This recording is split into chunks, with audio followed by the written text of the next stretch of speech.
फिर हमें हॉस्पिटल का सीन दिखाया जाता है जहां साइको किलर का इलाज चल रहा होता है। मीहो जब डॉक्टर से उसकी टेस्ट रिपोर्ट पूछती है तो डॉक्टर कहता है कि उसकी बॉडी में कोई भी ड्रग्स नहीं मिले हैं। ये बात सुनकर मीहो चौंक जाती है और कहती है कि ऐसा कैसे हो सकता है। गार्ड भी वहीं खड़ा होता है और कहता है कि उसके सिम्टम्स को देखकर ऐसा लग रहा था कि उसने ड्रग्स लिया हुआ है, लेकिन टेस्ट रिपोर्ट में कुछ ना आना अजीब सी बात है। फिर डॉक्टर वहां से चला जाता है और गार्ड मीहो को बताता है कि उसे जॉब के लिए फाइनल कर लिया गया है और वो कल से ज्वाइन कर सकती है। ये बात सुनकर मीहो खुश हो जाती है और गार्ड के जाने के बाद उस साइको किलर के पास जाती है और उसका ब्लड सैंपल चुरा लेती है। उसका ब्लड सैंपल चुराने के बाद मीहो रात को किसी से मिलती है और उसे वो ब्लड सैंपल देते हुए कहती है कि वो बाकी कैदियों के भी ब्लड सैंपल जल्द ही उसे ला कर देगी, तब तक उसे इस ब्लड का टेस्ट करना होगा। ये बोलने के बाद वो वहाँ से चली जाती है।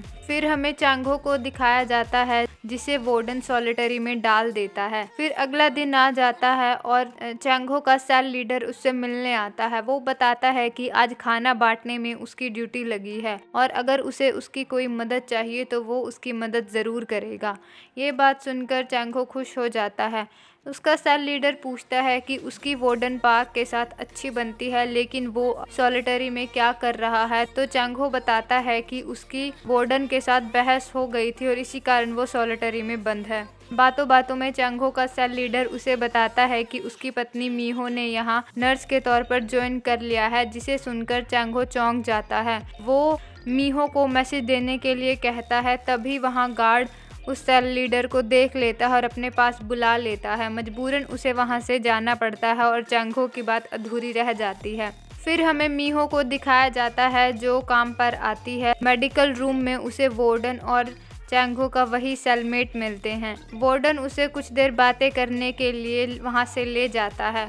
वार्डन बातों बातों में मीहो से प्रोफेसर सीओ के पेपर के बारे में पता करने की कोशिश करता है, लेकिन मीहो उसे कोई जवाब नहीं देती। वार्डन पूछता है कि चांगो प्रोफेसर सीओ के पेपर के बारे में क्या जानता है, तो मीहो कहती है कि वो इतनी आसानी से उससे कुछ नहीं बताएगी। वो कहती है कि उसे चांगो ने सब कुछ बता दिया है कि आप ही बिग माउस हो और वो उन्हें कुछ भी नहीं बताने वाली। ये बात सुनकर वार्डन हंसने लगता है और फिर वहां से चला जाता है। तभी वहां चांगो का सेल लीडर आता है और मीहो से बात करता है। वो बताता है कि चांगो सॉलिटरी में बंद है। वो कहता है कि अगर उसे कोई भी ज़रूरत पड़े तो वो उसे बेझिझक कह सकती है। मीहो उनसे पूछती है कि क्या वो उन कैदियों से मिल सकती है जिन्होंने कुछ दिन पहले ब्लड टेस्ट कराया था। तो सेल लीडर हाँ कर देता है और कहता है कि सभी कैदी उससे मिलने आ सकते हैं। ये बात सुनकर मीहो खुश हो जाती है।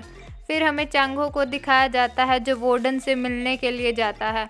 वो वार्डन पर गुस्सा करता है और कहता है कि उसने उसकी बीवी को यहाँ काम पर क्यों रखा है। तो वार्डन कहता है कि उसने उसकी स्किल्स को देखकर उसे ये जॉब दी है। चांगो कहता है कि वो अपनी पत्नी से बात करना चाहता है। तो वार्डन कहता है कि वो जब तक उसके कुछ सवालों के जवाब नहीं दे देता तब तक वो उसे उससे नहीं मिलने देगा और उसे सॉलिटरी में ही बंद रहना होगा। मजबूरन चांगो को उसकी बात माननी पड़ती है और फिर सवाल जवाब का सिलसिला शुरू होता है। वार्डन चांगो से पूछता है कि प्रोफेसर सीओ का पेपर किस चीज़ से रिलेटेड है। तो चांगो कहता है कि प्रोफेसर सीओ का पेपर ब्लड टेस्ट रिपोर्ट से रिलेटेड है। फिर चांगो उनसे पूछता है कि बिग माउस प्रोफेसर सीओ के पेपर के पीछे इतना ऑब्सेस्ड क्यों है। तो वार्डन बताता है कि उस पेपर के कारण बिग माउस के किसी अपने की डेथ हो गई थी, इसलिए वो उस पेपर को ढूंढना चाहता है। फिर चांगो कहता है कि वो उसके सवालों के जवाब दे चुका है और अब वो अपनी पत्नी से मिलना चाहता है। वार्डन उसकी बात मान जाता है और मीहो को दिखाया जाता है जो छत पर चांगो से मिलने के लिए जाती है। चांगो उसे गले लगाता है और पूछता है कि वो इस जॉब को क्यों कर रही है। वो कहता है कि जेल में बहुत ज़्यादा खतरा है और वो इतना खतरा क्यों ले रही है। तो मीहो कहती है कि वो अपने पति को बचाना चाहती है और अपने पति के लिए वो किसी भी खतरे को सहन कर सकती है। ये सुनकर चांगो कहता है कि उसे उसके लिए इतना खतरा लेने की ज़रूरत नहीं है। तो मीहो कहती है कि वो कैदियों के ब्लड टेस्ट रिपोर्ट का कैसे इंतज़ाम करने वाला है। तो चांगो कोई जवाब नहीं दे पाता। मीहो उसे समझाती है और चांग हो उसकी बात समझ जाता है और वो दोनों साथ में काम करने के लिए तैयार हो जाते हैं। मीहो और चांग हो बातें कर रहे होते हैं और जेल में प्रोसिक्यूटर सर्च वारंट लेकर आता है और वार्डन की चेकिंग करने लगता है। वार्डन कहता है कि वो उसके साथ ऐसा कैसे कर सकता है। वो कहता है कि वो मिस्टर गोंग के लिए काम करता है और उनके साथ ऐसा नहीं किया जा सकता।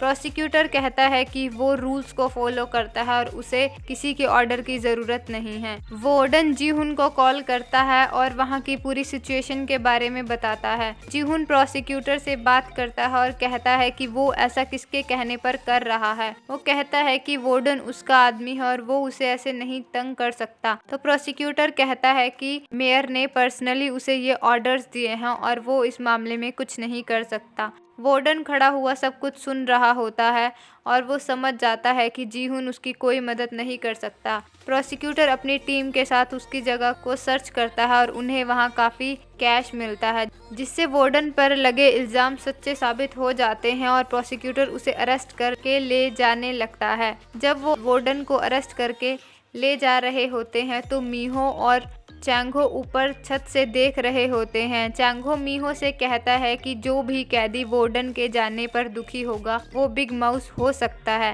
वो दोनों सारे कैदियों को बड़े ध्यान से ऑब्जर्व करते हैं और प्रोसिक्यूटर वार्डन को अपने साथ ले जाता है। प्रोसिक्यूटर वार्डन से पूछताछ करता है और उसे वो रिकॉर्डिंग सुनाता है जिसमें वार्डन चांग हो से कहता है कि वही बिग माउस है। ये बात सुनकर वार्डन चौंक जाता है। वो प्रोसिक्यूटर से पूछता है कि उसे ये रिकॉर्डिंग किसने दी, तो प्रोसिक्यूटर कोई जवाब नहीं देता। वो कहता है कि उसे जेल से ही किसी आदमी ने ये रिकॉर्डिंग प्रोवाइड की है। ये बात सुनकर वार्डन थोड़ा चौंक जाता है और समझ जाता है कि ये किसी गार्ड का ही काम है। फिर हमें मेस का सीन दिखाया जाता है जहाँ सभी लोग खाना खा रहे होते हैं। चेयरमैन यांग कहते हैं कि वार्डन के जाने के बाद बहुत लोगों को शांति मिली होगी क्योंकि वो बहुत लोगों का टॉर्चर किया करता था। वो ये सब बातें कर रहे होते हैं तभी चांग हो के पास मैसेज आता है कि कोई उससे मिलने आया है। चांग हो उसी रूम में जाता है जहां वीआईपी लोग रहा करते थे। चांग हो से मिलने मेयर आता है और वो कहता है कि कुछ ही देर में यहाँ नया वार्डन आने वाला है जो उसका सपोर्ट करेगा। मेयर चांग हो से कहता है कि उसे उस पर भरोसा नहीं है।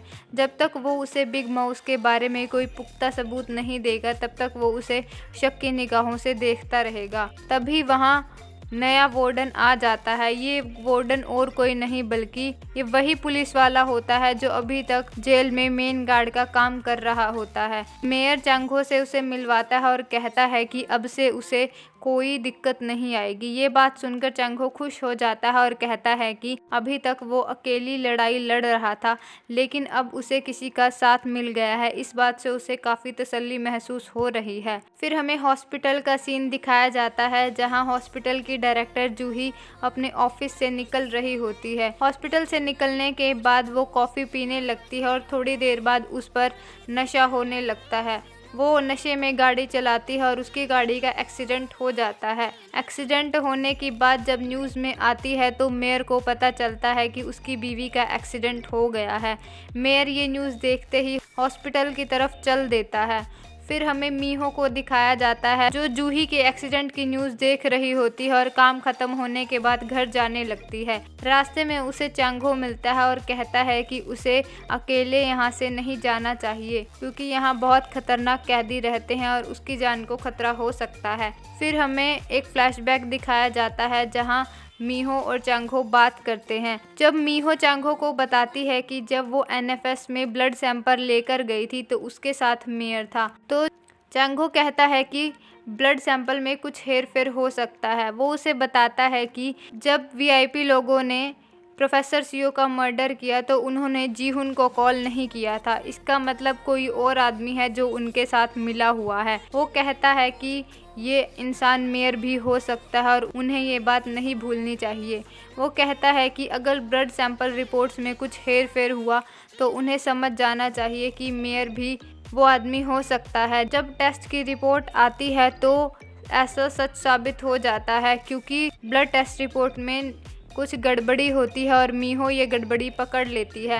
जब चैंग-हो को ये बात पता चलती है तभी वो मेयर को कॉल करके मेयर को बुलाता है ताकि वो उसका विटनेस बन सके। मीहो और चैंग-हो की बातों से हमें पता चलता है कि बिग माउस ने मेयर पर अटैक करना शुरू कर दिया है। कहता है कि अगर बिग माउस मेयर से कुछ पंगा लेगा तो मेयर उसका अच्छे से सामना करेगा और इसी कारण से उसकी आइडेंटिटी रिवील हो सकती है। अगर बिग माउस मेयर को मारना चाहेगा तो उसे मेरी ज़रूरत पड़ेगी और अगर उसे मेरी ज़रूरत पड़ी तो मैं उसकी आइडेंटिटी को पता कर सकता हूँ। वो दोनों ये बातें करते हैं और इसी के साथ एपिसोड ख़त्म हो जाता है।